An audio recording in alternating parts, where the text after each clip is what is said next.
Good evening साथियों, आप सभी का स्वागत है आपके अपने चैनल मैथ बाय पवन सर पे। तो आज की क्लास में हम पढ़ने वाले हैं सामाजिक विज्ञान के 15 ऑब्जेक्टिव क्वेश्चंस। आइए बिना किसी देरी की करते हैं शुरुआत और बहुत ही टॉपेस्ट क्वेश्चन को हम पढ़ने वाले हैं। तो भाई एक आपसे रिक्वेस्ट ये कर रहे हैं कि अगर यहाँ पर किसी प्रकार से आपको हैंड राइटिंग नहीं समझ आ रही है तो हम चीजों को एक साथ बारीक से बोल के बताएंगे और लिख के भी बताएंगे और साथ साथ आंसर भी बोलते रहेंगे। तो प्लीज अगर आपको हैंड राइटिंग नहीं समझ आ रही है तो हमारी बातों को बहुत ध्यान से सुनिएगा, हर एक चीज आपको बेहतर ढंग से समझ आएगी। क्योंकि मेरा कोई भैया डिजिटल बोर्ड है नहीं, व्हाइट बोर्ड है और सारी चीज हम मार्कर से आपको बताएंगे। जितना हो सकता है उतनी चीजें आपको हम फ्री में प्रोवाइड करा रहे हैं और आगे से कोशिश रहेगी कि आपके लिए और बेहतर व्यवस्थाएं कोचिंग से करवा दी जाएंगी। तो भैया शुरुआत करते हैं कि दुनिया का सबसे ऊंचा पुल किस नदी पर है। तो अगर हम बात करें दुनिया के सबसे ऊंचे ओवर ब्रिज की तो एक चिनाब नदी पर ब्रिज बनाया गया है जो कश्मीर में पड़ता है। तो कौन सी नदी है? तो हम कहेंगे चिनाब नदी हो गई है। क्वेश्चन नंबर सेकंड है, नर्मदा नदी का उद्गम कहाँ से होता है? हम कहेंगे अमरकंटक की पहाड़ियों से। कहाँ से? अमर कंटक, इतना लिख दिया, अमरकंटक की पहाड़ियों से नर्मदा नदी का उद्गम है। तो उद्गम का मतलब होता है कि कौन सी नदी कहाँ से निकलती है। अगला भैया क्वेश्चन है, क्वेश्चन नंबर 3, बाघ परियोजना, परियोजना लिखा है, परियोजना कर लीजिए, किस वर्ष प्रारंभ किया गया? अगर बाघ परियोजना की बात करें तो 1973 में स्टार्ट किया गया है बाघ परियोजना और 1952 में भी बताया गया था कि चीते की जाति को विलुप्त बताया गया है। चलिए अगला क्वेश्चन क्या है, सर्वाधिक चाय उत्पादक राज्य, बहुत पॉपुलर आपका राज्य है भैया असम, जिसकी राजधानी दिसपुर है। और अगर यहाँ पर हम पूरे ऑल ओवर कंट्री की बात करते हैं, विश्व में सर्वाधिक चाय उत्पादक राज्य कौन सा है? तो आपका भारत पड़ता है जो चाय का सबसे ज्यादा निर्यात भी करता है। साथ ही बढ़ेंगे क्वेश्चन नंबर 5 पे, कपास की मिट्टी के लिए उपयुक्त मृदा कौन सी है? अच्छा, कपास की मिट्टी के लिए उपयुक्त मृदा अगर बात करें हम तो आपको मिलेगा काली मिट्टी। ऑप्शन कौन सा? काली मिट्टी। अच्छा, अगर ऑप्शन में आपको काली मिट्टी ना दी जाए, क्योंकि आपने पढ़ा है काली मिट्टी और काली मिट्टी ढूंढ रहे हैं ऑप्शन में, सपोज दैट काली मिट्टी ऑप्शन में कहीं पर नहीं मिला, उसकी जगह पर एक ऑप्शन रख दिया गया लेटेराइट, जलोढ़ या अदरवाइज कोई भी, और एक साथ में डाला गया रेगुर मिट्टी, तो काली मृदा को ही हम क्या कहते हैं? रेगुर मृदा भी कहते हैं, इसका दूसरा नाम है। चलिए क्वेश्चन नंबर 5 है, नागार्जुन सागर बांध किस नदी पर है?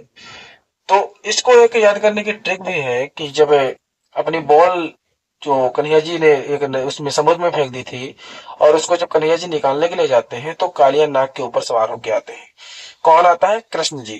तो नागार्जुन सागर बांध किस नदी पर है? तो हम कहेंगे कृष्णा नदी पर है। कृष्णा नदी, ठीक से याद कर लीजिए। आपको याद करने से मतलब है, बवाल किसी और से नहीं, मतलब कोई बवाल नहीं होना चाहिए, बस आपको याद रहे, आपको नंबर चाहिए, दुनियादारी से थोड़े ना मतलब है भाई। चलिए, रिहंद बांध परियोजना किस राज्य में है? भाई जिस राज्य से हम हैं उसी राज्य में है। अगर हम एमपी से हैं तो नहीं कह सकते, लेकिन अगर हम यूपी से हैं तो रिहंद बांध परियोजना कहाँ है? यूपी में ही। ऐसा ना कहना हम भैया तमिलनाडु से तो रिहंद बांध परियोजना तमिलनाडु में नहीं, हम यूपी से हैं तो रिहंद बांध परियोजना भी यूपी में ही है, यानी उत्तर प्रदेश राइट आंसर। कोरबा प्रसिद्ध है किस लिए? एक पड़ता है कोरबा, एक पड़ता है राजनीगंज, ये दोनों भैया कोयले के लिए बहुत फेमस माने जाते हैं। कोरबा और राजनीगंज दोनों किसके लिए हैं? कोयले के लिए प्रसिद्ध माने जाते हैं। अच्छा, भारत में पहली बार ट्रेन कब चली? तो हम कहेंगे सन 1853 में चली। अगर ईयर की बात करें 1853 में चली। किन किन के मध्य चली? तो मुंबई और थाने के मध्य चली, ये आप साथ ही नोट कर लीजिएगा, इतना डीप में हम बता दे रहे हैं आपको। और किसने चलाई थी? तो डलहौजी के द्वारा चलवाई गई थी। द्वितीय विश्व युद्ध कब से प्रारंभ हुआ? अगर मैं प्रारंभ की बात करें तो 1939 से शुरू हुआ था और कब तक चला था? तो 1945 तक। तो प्रारंभ डेट 1939 और एंड डेट आपके 1945, इसी के मध्य लगभग कितने 6 वर्षों तक आपका द्वितीय विश्व युद्ध चलता है। क्वेश्चन नंबर 11, हाल मार्क चिन्हित होता है। एक हाल मार्क है जिसके द्वारा हम चीजों को पता लगाते हैं। अच्छा, किस पे चिन्हित किया जाता है? तो जितने भी जेवर होते हैं उस पे हम उसकी शुद्धता के लिए या उसकी क्वालिटी को ओरिजिनल मानने के लिए हाल मार्क को हम चेक करते हैं। जो यह है तो इसको हम ऑप्शन नंबर 11 का आंसर क्या बताएंगे कि जेवर पे। कहाँ पे? जेवर पे। जेवर पे भैया चिन्हित होता है। अच्छा, खेड़ा किसान आंदोलन, लगभग आंदोलन महात्मा गांधी के द्वारा ही चलाए गए हैं। तो अगर आंदोलन से कोई क्वेश्चन आता तो आंखें बंद करके आप महात्मा गांधी को ढूंढिएगा, ठीक है कि नहीं? तो भाई कहाँ गया? खेड़ा आंदोलन, महात्मा गांधी, महात्मा गांधी। अच्छा, इनका पहला आंदोलन कौन सा था? तो हम कहेंगे इनका पहला आंदोलन था चंपारण आंदोलन। कब शुरुआत हुआ? 1917, जो बिहार में पड़ता है, ठीक है। साथ ही आगे बढ़ेंगे, नेपोलियन की पराजय सन 1815 में, 1800 15 में हुई। ऑप्शन नंबर क्वेश्चन नंबर 13 का ऑप्शन 1815। हीराकुंड परियोजना किस नदी पर है? अगर नदी की बात करें तो ऐसे कौन सी भाई, हीराकुंड, इसको भी हम अपने एक ट्रिक के साथ पढ़ेंगे। हीरो का कुंड, कोई महान नदी होगी जिसपे हीरो का कुंड बना है भाई। तो हीराकुंड परियोजना महानदी मतलब महानदी पर है। कहा? महानदी पर है। और अगर स्टेट की हम बात करें, लोकेटेड बाय स्टेट, तो स्टेट आपका क्या पड़ता है? उड़ीसा, और जिसकी राजधानी भुवनेश्वर है। अच्छा, क्वेश्चन नंबर 15 क्या है? हरित क्रांति संबंधित है किससे? तो हरित क्रांति का संबंध किससे है? तो हम कहेंगे कृषि से। किससे? कृषि से। अब यहाँ पर दो क्वेश्चन और हम निकाल लेते हैं साथ।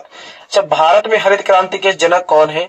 तो हम कहेंगे एमएस स्वामीनाथन, और विश्व में तो नॉर्मन बोरलॉग है। ये दोनों क्वेश्चन आपको याद रखने, हो सकता कहीं से क्वेश्चन चेंज हो जाए। तो भाई 15 के क्वेश्चन 15 आपके कंप्लीट हो गए विथ ऑप्शन, और जितना मटेरियल आगे से हो सकता था, कोई उससे क्वेश्चन बिलोंग कर रहा था, मैंने साथ ही साथ बताया। बहुत सारे और भी क्वेश्चन लेके आएंगे। प्लीज तब तक के लिए धन्यवाद, मिलते हैं अगले वीडियो में। लेकिन साथ ही साथ अगर आप लोगों को वीडियो पसंद आए तो प्लीज वीडियो को शेयर कर दें, साथ ही साथ लाइक कर दें, और चैनल को भी सब्सक्राइब कर लें। धन्यवाद दोस्तों।